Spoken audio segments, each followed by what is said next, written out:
52 avant notre ère. Gaule, Oppidum d'Alésia. Au lendemain d'une terrible nuit de combat, le chef Arverne Vercingétorix est victorieux. Au cœur de la mêlée, il a affronté puis tué de ses propres mains le chef ennemi, le roi carthaginois Hasdrubal. Après son écrasante victoire à la bataille de Cannes, le général Hannibal a pris d'assaut la ville de Rome. La cité rivale a été entièrement rasée. À Carthage, profitant de son grand prestige militaire et de son immense fortune de guerre, Hannibal a confisqué le pouvoir et s'est fait proclamer roi. Au cours du siècle suivant, les armées carthaginoises ont conquis le reste de la Méditerranée occidentale, allant même jusqu'à s'aventurer en Gaule. Mais tout ceci n'est jamais arrivé. En 216 avant Jésus-Christ, un petit grain de sable va décider autrement de l'issue du conflit opposant Rome à Carthage. Notre histoire n'est qu'une suite d'événements incroyables. Chacun de nous peut en influencer le cours. De la naissance d'un grand empire millénaire à la fin d'une civilisation florissante, du génie créatif d'une poignée d'hommes à une révolution culturelle planétaire. Des visions totalitaristes les plus sombres aux grandes guerres les plus effroyables, de la résistance héroïque d'un peuple entier à la volonté sans faille d'une minorité. La plus infime de nos décisions peut influencer l'avenir de l'humanité. Connaître le passé, c'est anticiper l'avenir.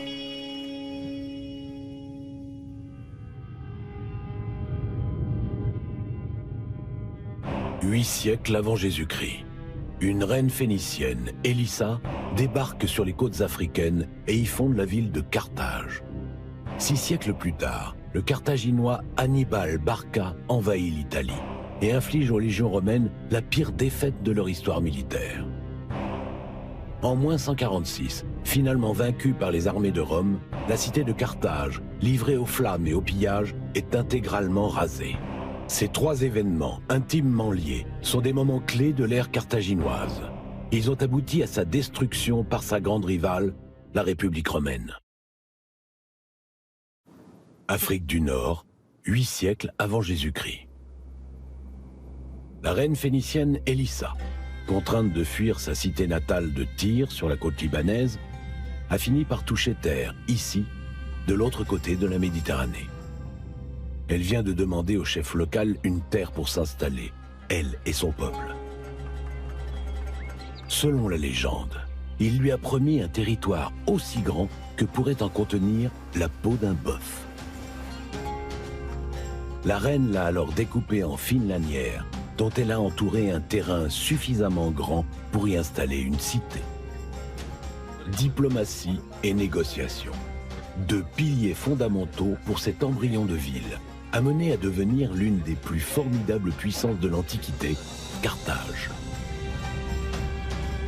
Les Phéniciens ont incontestablement été les plus grands marins de l'Antiquité.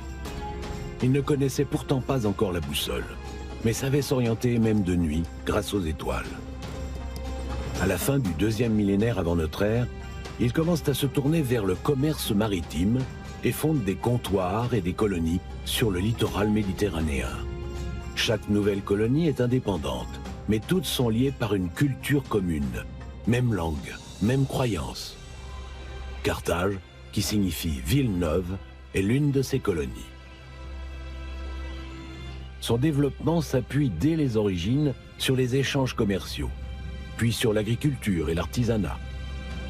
Située sur une presqu'île étroitement reliée à la terre ferme, comme beaucoup de cités phéniciennes, la ville étend rapidement sa zone d'influence de l'Espagne à Chypre. Elle devient un véritable empire maritime, une confédération économique. À la tête de la ville, pas de roi ni de tyran, mais 2 hauts fonctionnaires, les suffètes, élus pour une durée déterminée par un sénat et contrôlés par une assemblée populaire. Bienvenue dans la mémoire de l'humanité. Tous les événements de notre histoire, aussi infimes soient-ils, y sont mémorisés et interconnectés. Il suffit d'en changer un pour bouleverser tous les autres. Ici, nous pouvons contrôler le temps, analyser et comparer des milliards d'événements pour réécrire l'histoire à l'infini. Carthage était-elle la première république de l'histoire? En fait, Les sources de l'époque sont très rares et nous devons nous fier à des historiens antiques d'origine romaine ou grecque. Mais selon toute vraisemblance, Carthage était certainement gouvernée par un système à la fois oligarchique et démocratique. 2 magistrats détenant le pouvoir exécutif, les suffètes, étaient élus pour une durée déterminée par un sénat, lui-même issu des grandes familles carthaginoises. Une assemblée populaire permettait au peuple de s'exprimer et constituait un contre-pouvoir. Selon Aristote, Carthage, fondée 300 ans avant la naissance de la République romaine, serait ainsi la première république de l'histoire. Reprenons.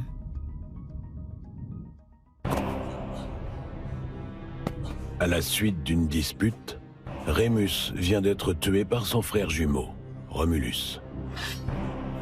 Selon la légende, c'est donc dans le sang que ce fils du dieu Mars fonde ce village, perché sur le mont Palatin, au cœur de la péninsule italienne. Il lui donne son nom, Rome. Les premiers temps de Rome sont aussi violents que son mythe fondateur, fait de guerres quasi permanentes contre les cités voisines. En 390, ses armées sont anéanties et la ville ravagée par les hordes celtes du grand chef Brennos. Les Romains n'oublieront jamais ce traumatisme. Entourés d'ennemis, ils deviennent obsédés par leur propre survie et n'auront de cesse de se constituer un espace vital toujours plus grand, seul garant de leur sécurité. Or, au IIIe siècle avant notre ère, les adversaires ne manquent pas dans cette région du monde. Une multitude de peuples, de cités et de royaumes sont en perpétuel mouvement. L'ombre d'Alexandre le Grand plane encore sur la Méditerranée orientale. En Méditerranée occidentale, les Grecs sont très présents en Sicile, en Italie ou en Gaule, où ils ont fondé de nombreuses colonies, comme celle de Massalia ou Syracuse. Les alliances se font et se défont, chacun essayant d'imposer son autorité. Guerre après guerre, sacrifice après sacrifice, les légions romaines contrôlent bientôt toute la péninsule italienne. En 264 avant notre ère, elle n'est encore qu'une puissance régionale, mais elle s'est forgée une combativité à toute épreuve.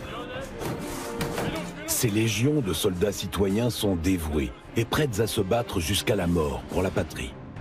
Pendant plusieurs siècles, Carthage et Rome se développent chacune de leur côté. La première est une confédération maritime ancrée en Afrique, la seconde une puissance continentale tournée vers les terres. Les 2 cités ont même déjà conclu plusieurs accords commerciaux. Mais Rome a pris le goût de la conquête et du pouvoir. L'Italie conquise et sous contrôle, les nouvelles menaces ne peuvent venir que de la Gaule au nord ou de la Sicile au sud en vue des côtes italiennes. Or, la Sicile, cette île stratégique située au carrefour des routes maritimes, est presque entièrement sous domination carthaginoise. Les 2 puissances sont maintenant face à face, simplement séparées par un détroit d'à peine quelques kilomètres de large. La Méditerranée est entourée de terres et parsemée d'îles.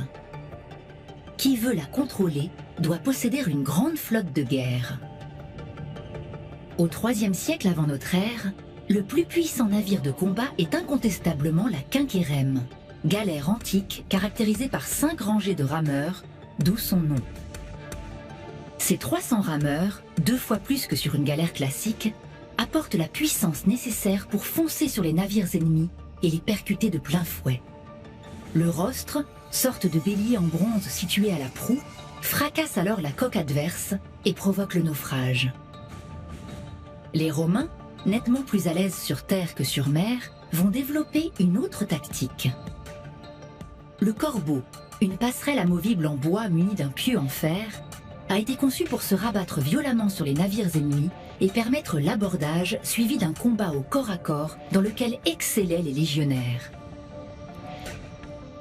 Les Romains ont trouvé le moyen de transformer le combat naval en combat terrestre. De quoi rééquilibrer la balance des forces. 260, au large de Mylae. La flotte romaine vient de vaincre celle de Carthage. C'est le choc. L'une des plus grandes marines de guerre de toute la Méditerranée vient d'être écrasée sur son propre terrain. La première grande victoire navale de l'histoire militaire romaine, mais pas la dernière de cette terrible guerre que se livrent depuis 4 ans les deux cités rivales. Dès 264, les légions ont débarqué en Sicile. Depuis, les sièges se succèdent, chaque camp marquant tour à tour des points. Conscient que le conflit se jouerait sur la maîtrise des mers, le Sénat romain a voté pour la construction d'une grande flotte sur le modèle carthaginois et a massivement recruté des marins grecs du sud de l'Italie. De son côté, Carthage a engagé en masse des mercenaires. Et en Sicile, les troupes du brillant général Hamilcar Barca parviennent à déjouer la puissance des légions. Le conflit s'enlise. Les morts ne se comptent bientôt plus qu'en milliers. Deux superpuissances sont en train de jeter toutes leurs forces dans un combat de titans. Au large d'Ecnome, la flotte romaine est une nouvelle fois victorieuse et débarque des troupes en Afrique. La route de Carthage est grande ouverte. Carthage contre-attaque et expédie en Sicile 200 galères et une centaine d'éléphants de guerre. À Drépane, la flotte carthaginoise inflige un terrible revers aux galères romaines.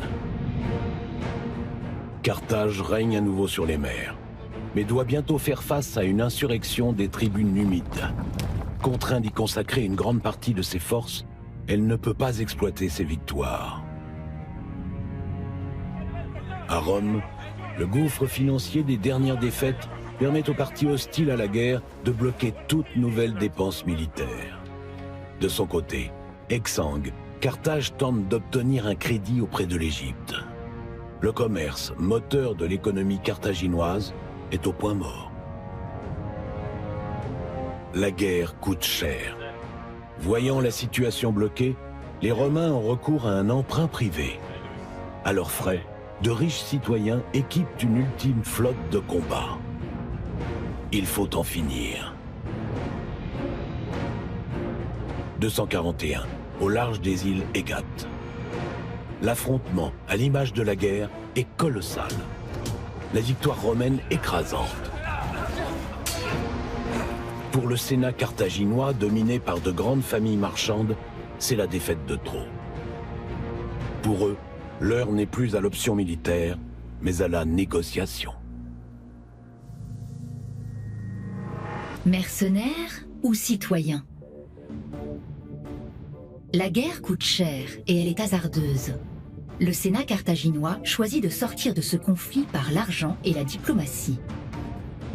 La cité avait très tôt fait le choix pragmatique de recruter des mercenaires, notamment pour économiser ses ressources démographiques limitées. Les armées carthaginoises n'étaient donc pas permanentes et manquaient de cohésion. Libyens, Numides, Ibères et Celtes formaient la base de son infanterie et de sa cavalerie. Les généraux carthaginois pouvaient également compter sur les chars d'assaut de l'époque, les éléphants de guerre. Conduits par un cornac, ils étaient entraînés pour foncer droit dans les rangs ennemis, briser les premières lignes et semer la panique en piétinant les soldats. Contrairement à Carthage, Rome possédait une armée terrestre composée en grande partie de citoyens. Chaque légion était composée de 30 manipules, elles-mêmes réparties en 2 centuries. L'ensemble, très souple et manœuvrable, formait 3 lignes de bataille. Au premier rang, les Astati encaissaient le premier choc. Puis venaient les Principes. Et enfin, les Triarii, des vétérans, formaient l'ultime rempart. Une véritable armée citoyenne où chaque Romain de moins de 46 ans était mobilisable pour servir la République. 2 conceptions de l'armée complètement différentes. Octobre 218, Italie du Nord. Hannibal Barca, fils du grand Hamilcar, héros de la dernière guerre contre les Romains, vient de franchir les Alpes. Lui, son armée et ses éléphants. Devant eux s'ouvre l'Italie, foyer de la République romaine. Pour ce général de Carthage, c'est l'heure de la revanche.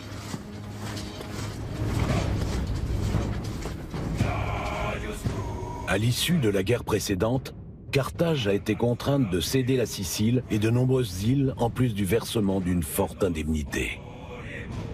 S'en sont suivies 23 années de paix armée, durant lesquelles Rome s'est emparée de la Sardaigne. De son côté, Carthage a compensé ses pertes territoriales par la conquête d'une large partie de l'Espagne. Le pouvoir oligarchique des marchands carthaginois a vu émerger une nouvelle famille dominante, celle des Barcides, dont fait partie Hannibal.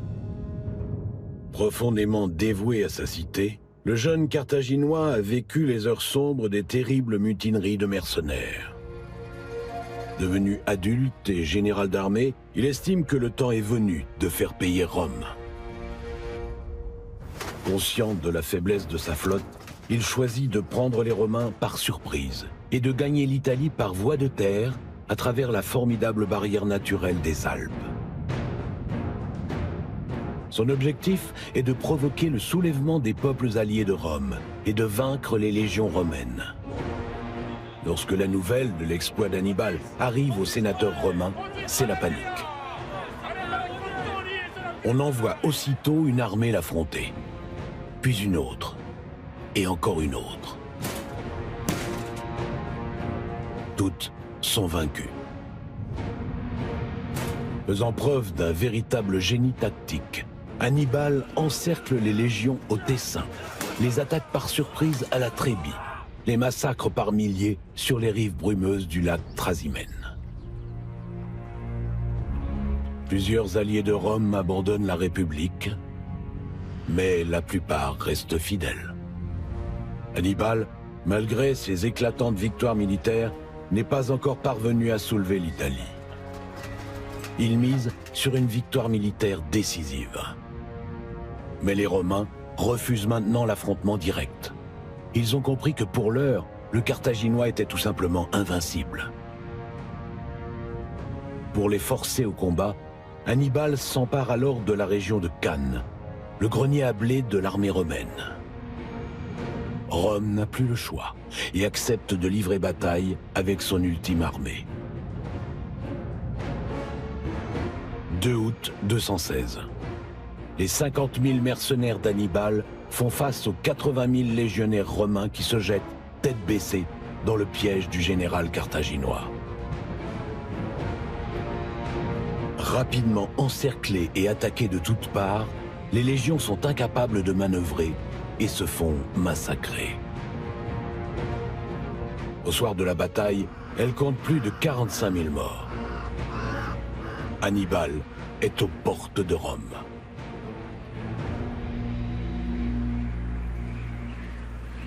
Nous venons d'arriver à un point de divergence.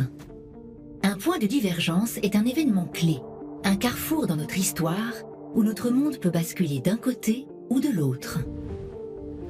Hannibal vient de terrasser les armées romaines. Il n'a plus qu'à marcher sur Rome, prendre la ville et tuer dans l'œuf les ambitions romaines. S'il l'avait fait, nous vivrions aujourd'hui dans un monde qui n'aurait jamais connu l'Empire romain. Les conséquences, immenses et multiples, auraient changé du tout au tout le visage du monde. De l'Empire, l'Occident a hérité du droit romain et de la propriété, de l'art et de la culture latine et grecque, mais aussi de la religion chrétienne, qui a rayonné à travers l'Europe grâce à lui. Carthage aurait peut-être étendu son influence jusqu'en Gaule. Les Européens d'aujourd'hui seraient alors profondément imprégnés de culture carthaginoise et parleraient peut-être une langue sémitique proche de l'arabe. Mais arrivé aux portes de Rome, Hannibal semble hésiter. Ses troupes sont épuisées et il manque de matériel de siège. Le Carthaginois renonce à assiéger Rome et occupe le sud de l'Italie. Il pense la reddition des Romains inévitable et proche. Mais à l'abri de ces solides murailles, le peuple romain va en décider autrement. 202 avant notre ère, plaine de Zama, Afrique du Nord. Hannibal vient d'être rappelé d'urgence d'Italie. Les troupes romaines du général Scipion ont débarqué en Afrique, se sont alliés au prince numide Massinissa et menacent de prendre Carthage. Quelle ironie! Après avoir menacé la capitale romaine des années plus tôt, il a vu sa stratégie d'isolement complètement échouer. L'Italie est restée fidèle à Rome, et aujourd'hui, il est contraint de voler au secours de Carthage. Les éléphants carthaginois foncent droit sur les légions du général Scipion. Mais le stratège romain a anticipé l'attaque et a ordonné à ses troupes de laisser passer les mastodontes pour mieux les encercler et les exterminer. La mêlée tourne rapidement à l'avantage des soldats de Rome. Hannibal est battu. La guerre est perdue. La cité doit livrer toute sa flotte, ses éléphants de guerre, et céder l'Espagne. Elle n'est plus que l'ombre d'elle-même. Carthage est à terre, mais toujours vivante. Privée de tout rôle politique et militaire, elle relance son commerce et redresse la situation économique en quelques années. La ville s'enrichit à nouveau. Au bout de 10 ans à peine, elle propose à Rome de régler ses dettes de guerre en avance. Au Sénat, le spectre d'un redressement militaire de Carthage hante de nouveau les sénateurs. Caton, l'un des plus virulents, ponctue tous ses discours par la phrase « Carthago delenda est ». Carthage doit être détruite. Et les Romains ne vont pas tarder à trouver un prétexte. Contrainte de se défendre contre une agression du royaume numide, Carthage a dû se réarmer. Il n'en fallait pas plus. En 146 avant notre ère, au terme d'un long siège de 3 ans, se joue le dernier acte de cette guerre séculaire. Les troupes romaines pénètrent en force dans la cité en feu. Le combat, maison par maison, est sans pitié. Les rues sont jonchées de cadavres. Les Carthaginois, acculés, savent qu'ils se battent pour leur survie. En vain. Pendant 6 jours et 6 nuits, la cité est livrée aux flammes et au pillage. Les survivants sont réduits en esclavage. Le sol est déclaré sacère, maudit. Interdiction est faite à quiconque de venir s'y installer. Carthage a bel et bien été détruite. Dans la même année, les légions soumettent définitivement la Grèce. L'emprise de Rome s'étend bientôt à toute la Méditerranée. Mais cette expansion et cet afflux de richesses sont sur le point de bouleverser l'équilibre de la cité-État primitive. De graves crises vont bientôt se déclencher, suivies d'une terrible guerre civile qui aboutira à la fin de la République romaine et à l'avènement de l'Empire. Mais ceci est une autre histoire. Malheur aux vaincus. Durant l'Antiquité, il était d'usage de piller les cités prises à l'ennemi. La prise de Carthage a été une tragédie et un spectacle effroyable. Sa population a été asservie ou exterminée, ses archives sont parties en fumée, sa magnifique bibliothèque a été dévastée. Si bien qu'après une existence de 650 ans, on ne connaît presque rien de la cité. Comme si elle avait disparu de l'histoire. Elle ne subsistera qu'à travers sa langue et sa culture qui survécurent dans ses anciennes colonies. La succession des 3 guerres qui ont amené à sa destruction sont aujourd'hui connues sous le nom « guerre punique ». L'expression punique est latine et non carthaginoise. Ce fait même est révélateur que ce sont les vainqueurs qui font l'histoire. Rome, elle, a survécu à ce siècle de guerre. Plus forte démographiquement, elle a su faire preuve d'une résilience à toute épreuve, une formidable capacité à encaisser des chocs terribles sans jamais abandonner. Ses armées anéanties et Hannibal en position de donner le coup de grâce, elle a refusé toute reddition et a préparé la riposte. Et de fait, à travers sa longue histoire, Rome semble avoir toujours refusé de traiter sans avoir au préalable assuré la victoire. Là réside peut-être le secret de la réussite romaine.